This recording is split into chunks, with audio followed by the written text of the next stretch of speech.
Chapter 88 of the Count of Monte Cristo by Alexandre Dumas. Chapter 88. The Insult. At the banker's door, Beauchamp stopped Morcerf. "Listen," said he. "Just now I told you it was of Monsieur de Monte Cristo you must demand an explanation." "Yes, and we are going to his house." "Reflect, Morcerf. One moment before you go." "On what shall I reflect?" "On the importance of the step you are taking." "Is it more serious than going to Monsieur Danglars?" "Yes. Monsieur Danglars is a money lover, and those who love money, you know, think too much of what they risk to be easily induced to fight a duel. The other is, on the contrary, to all appearance, a true nobleman. But do you not fear to find him a bully?" "I only fear one thing, namely, to find a man who will not fight." "Do not be alarmed," said Beauchamp. "He will meet you. My only fear is that he will be too strong for you."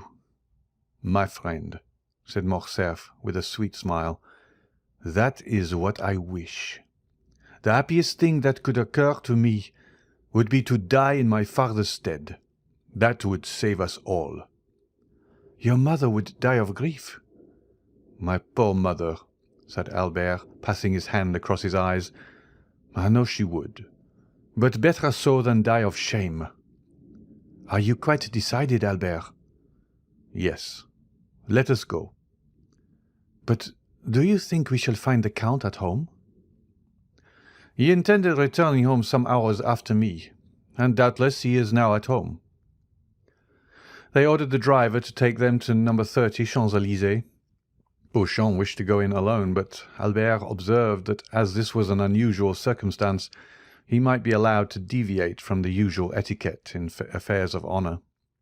The cause which the young man espoused was one so sacred that Beauchamp had only to comply with all his wishes. He yielded and contented himself with following Morcerf. Albert sprang from the porter's lodge to the steps. He was received by Baptistin.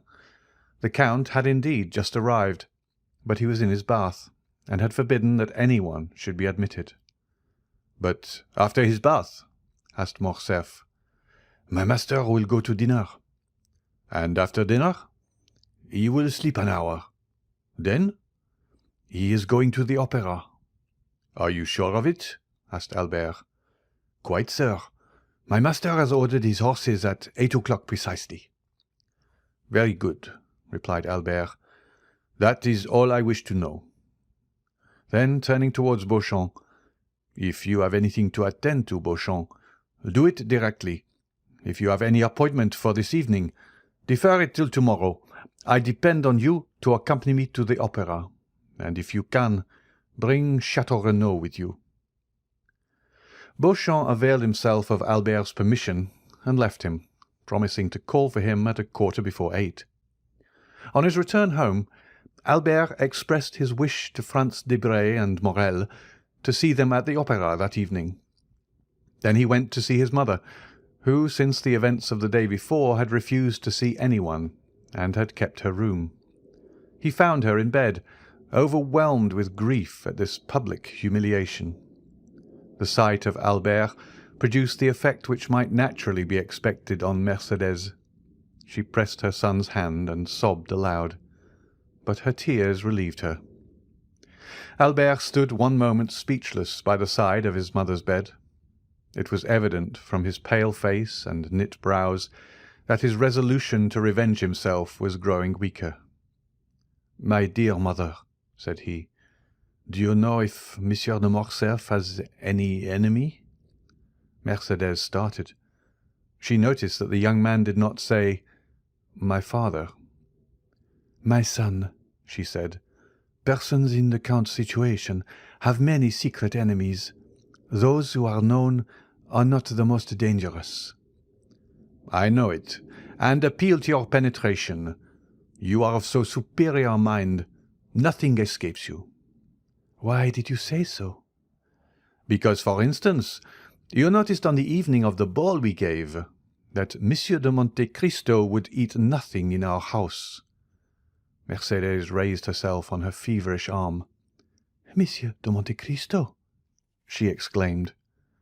"And how is he connected with the question you asked me?"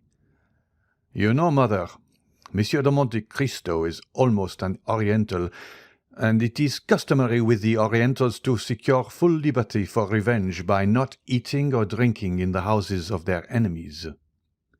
"Do you say Monsieur de Monte Cristo is our enemy?" replied Mercédès, becoming paler than the sheet which covered her. "Who told you so? Why, you are mad, Albert. Monsieur de Monte Cristo has only shown us kindness. Monsieur de Monte Cristo saved your life. You yourself presented him to us. Oh, I entreat you, my son, if you had entertained such an idea, dispel it. And my counsel to you, nay, my prayer, is to retain his friendship." "Mother," replied the young man, "you have especial reasons for telling me to conciliate the man." "I?" said Mercédès, blushing as rapidly as she had turned pale, and again became paler than ever. "Yes, doubtless. And is it not that he may never do us any harm?" Mercédès shuddered, and fixing on her son a scrutinizing gaze. "You speak strangely," said she to Albert, "and you appear to have some singular prejudices. What has the Count done? 3 days since you were with him in Normandy. Only 3 days since we looked on him as our best friend." An ironical smile passed over Albert's lips. Mercédès saw it, and with the double instinct of woman and mother guessed all. But as she was prudent and strong-minded, she concealed both her sorrows and her fears. Albert was silent. An instant after, the Countess resumed. "You came to inquire after my health. I will candidly acknowledge that I am not well. You should install yourself here and cheer my solitude. I do not wish to be left alone." "Mother," said the young man, "you know how gladly I would obey your wish, but an urgent and important affair obliges me to leave you for the whole evening." "Well," replied Mercédès, sighing, "go, Albert. I will not make you a slave to your filial piety." Albert pretended he did not hear, bowed to his mother, and quitted her. Scarcely had he shut her door when Mercédès called a confidential servant and ordered him to follow Albert wherever he should go that evening, and to come and tell her immediately what he observed. Then she rang for her lady's maid, and, weak as she was, she dressed in order to be ready for whatever might happen. The footman's mission was an easy one. Albert went to his room and dressed with unusual care. At 10 minutes to 8, Beauchamp arrived. He had seen Château Renaud, who had promised to be in the orchestra before the curtain was raised. Both got into Albert's coupé, and as the young man had no reason to conceal where he was going, he called aloud, "To the opera!" In his impatience, he arrived before the beginning of the performance. Château Renaud was at his post. Apprised by Beauchamp of the circumstances, he required no explanation from Albert. The conduct of the son in seeking to avenge his father was so natural that Château Renaud did not seek to dissuade him, and was content with renewing his assurances of devotion. Debray was not yet come, but Albert knew that he seldom lost a scene at the opera. Albert wandered about the theatre until the curtain was drawn up. He hoped to meet with Monsieur de Monte-Cristo either in the lobby or on the stairs. The bell summoned him to his seat, and he entered the orchestra with Château Renaud and Beauchamp. But his eyes scarcely quitted the box between the columns, which remained obstinately closed during the whole of the first act. At last, as Albert was looking at his watch for about the 100th time, at the beginning of the second act, the door opened, and Monte Cristo entered, dressed in black, and leaning over the front of the box, looked around the pit. Morrel followed him, and looked also for his sister and brother-in-law. He soon discovered them in another box, and kissed his hand to them. The Count, in his survey of the pit, encountered a pale face and threatening eyes, which evidently sought to gain his attention. He recognised Albert, but thought it better not to notice him as he looked so angry and discomposed. Without communicating his thoughts to his companion, he sat down, drew out his opera-glass, and looked another way. Although apparently not noticing Albert, he did not, however, lose sight of him, and when the curtain fell at the end of the second act, he saw him leave the orchestra with his two friends. Then his head was seen passing at the back of the boxes, and the Count knew that the approaching storm was intended to fall on him. He was at the moment conversing cheerfully with Morel, but he was well prepared for what might happen. The door opened, and Monte Cristo, turning around, saw Albert, pale and trembling, followed by Beauchamp and Château Renaud. "Well," cried he, with that benevolent politeness which distinguished his salutation from the common civilities of the world, "my cavalier has attained his object. Good evening, Monsieur de Morcerf." The countenance of this man, who possessed such extraordinary control over his feelings, expressed the most perfect cordiality. Morel only then recollected the letter he had received from the Viscount, in which, without assigning any reason, he begged him to go to the opera. But he understood that something terrible was brooding. "We are not come here, sir, to exchange hypocritical expressions of politeness or false professions of friendship," said Albert, "but to demand an explanation." The young man's trembling voice was scarcely audible. "An explanation at the opera?" said the Count, with that calm tone and penetrating eye which characterise the man who knows his cause is good. "Little acquainted as I am with the habits of Parisians, I should not have thought this the place for such a demand." "Still, if people will shut themselves up," said Albert, "and cannot be seen, because they are bathing, dining, or asleep, we must avail ourselves of the opportunity whenever they are to be seen." "I am not difficult of access, sir, for yesterday, if my memory does not deceive me, you were at my house." "Yesterday I was at your house, sir," said the young man, "because then I knew not who you were." In pronouncing these words, Albert had raised his voice so as to be heard by those in the adjoining boxes and in the lobby. Thus the attention of many was attracted by his altercation. "Where are you come from, sir? You do not appear to be in the possession of your senses." "Provided I understand your perfidy, sir, and succeed in making you understand that I will be revenged, I shall be reasonable enough," said Albert furiously. "I do not understand you, sir," replied Monte Cristo, "and if I did, your tone is too high. I am at home here, and I alone have a right to raise my voice above another's. Leave the box, sir."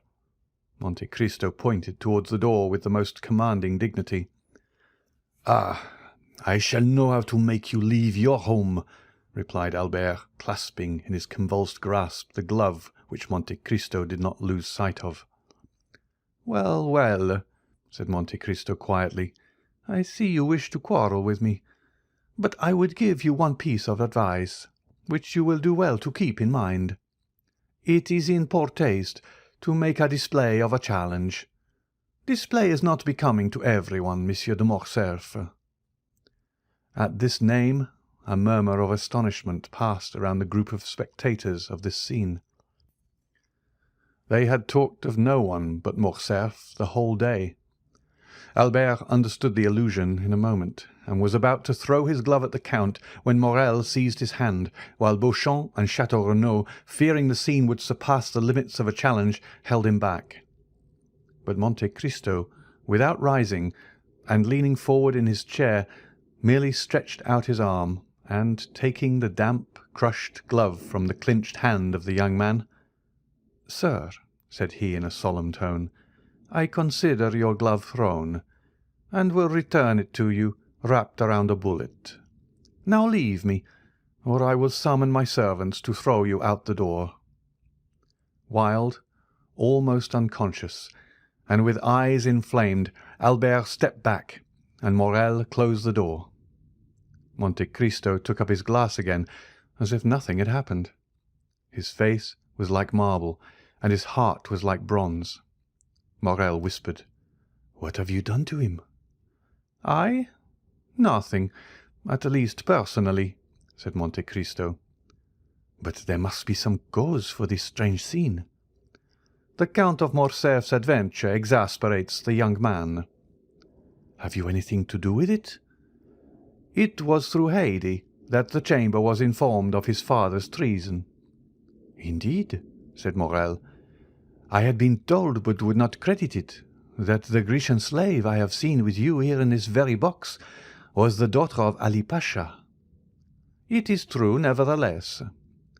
"Then," said Morrel, "I understand it all, and this scene was premeditated." "How so?" "Yes, Albert wrote to request me to come to the opera, doubtless that I might be a witness to the insult he meant to offer you." "Probably," said Monte Cristo with his imperturbable tranquillity. "But what shall you do with him?" "With whom?" "With Albert." "What shall I do with Albert? As certainly, Maximilian, as I now press your hand. I shall kill him before 10 o'clock tomorrow morning." Morrel, in his turn, took Monte Cristo's hand in both of his, and he shuddered to feel how cold and steady it was. "Ah, Count," said he, "his father loves him so much." "Do not speak to me of that," said Monte Cristo, with the first movement of anger he had betrayed.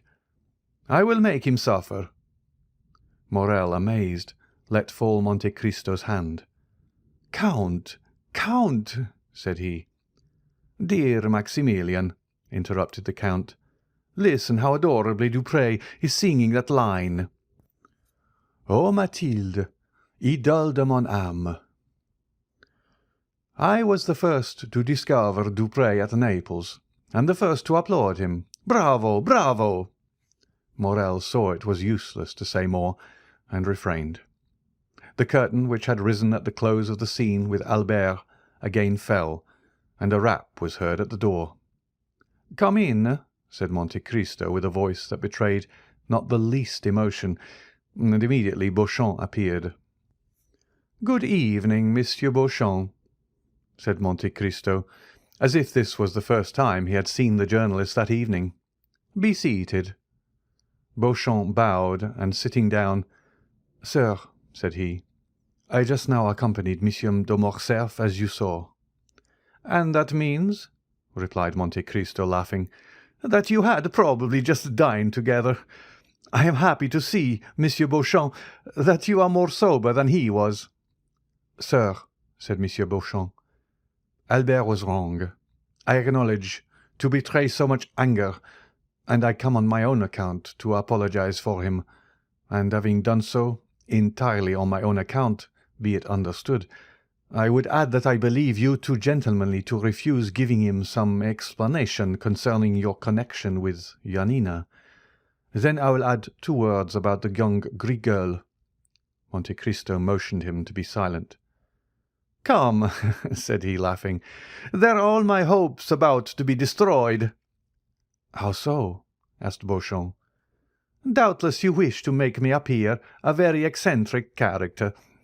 I am, in your opinion, a Lara, a Manfred, a Lord Ruthven. Then, just as I am arriving at the climax, you defeat your own end and seek to make an ordinary man of me. You bring me down to your own level and demand explanations. Indeed, Monsieur Beauchamp, it is quite laughable." "Yet," replied Beauchamp haughtily, "there are occasions when probity commands—" "Monsieur Beauchamp," interposed this strange man, "the Count of Monte Cristo bows to none but the Count of Monte Cristo himself. Say no more, I entreat you. I do what I please, Monsieur Beauchamp, and it is always well done." "Sir," replied the young man, "honest men are not to be paid with such coin. I require honourable guarantees."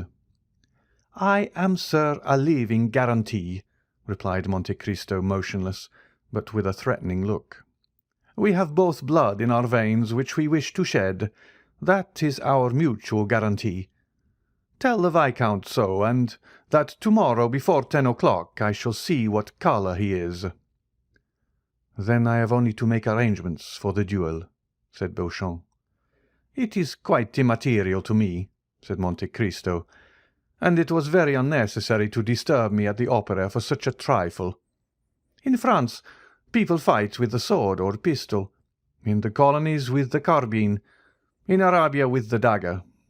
Tell your client that although I am the insulted party, in order to carry out my eccentricity, I leave him the choice of arms, and will accept without discussion, without dispute, anything, even combat by drawing lots, which is always stupid, but with me different from other people, as I am sure to gain." "Sure to gain?" repeated Beauchamp, looking with amazement at the Count. "Certainly," said Monte Cristo, slightly shrugging his shoulders. "Otherwise I would not fight with Monsieur de Morcerf. I shall kill him. I cannot help it. Only by a single line this evening at my house let me know the arms and the hour. I do not like to be kept waiting." "Pistols, then, at 8 o'clock, in the Bois de Vincennes," said Beauchamp, quite disconcerted, not knowing if he was dealing with an arrogant braggadocio or a supernatural being. "Very well, sir," said Monte Cristo. "Now all that is settled. Do let me see the performance, and tell your friend Albert not to come any more this evening. He will hurt himself with all his ill-chosen barbarisms. Let him go home and go to sleep." Beauchamp left the box, perfectly amazed. "Now," said Monte Cristo, turning towards Morrel, "I may depend upon you, may I not?" "Certainly," said Morrel. "I am at your service, Count. Still—" "What?" "It is desirable I should know the real cause." "That is to say, you would rather not?" "No." "The young man himself is acting blindfolded, and knows not the true cause, which is known only to God and to me. But I give you my word, Morrel, that God, who does know it, will be on our side." "Enough," said Morrel. "Who is your second witness?" "I know no one in Paris, Morrel, on whom I could confer that honour besides you and your brother Emmanuel. Do you think Emmanuel would oblige me?" "I will answer for him, Count." "Well, that is all I require. Tomorrow morning at 7 o'clock. You will be with me, will you not?" "We will." "Hush! The curtain is rising. Listen. I never lose a note of this opera if I can avoid it. The music of William Tell is so sweet. End of chapter 88.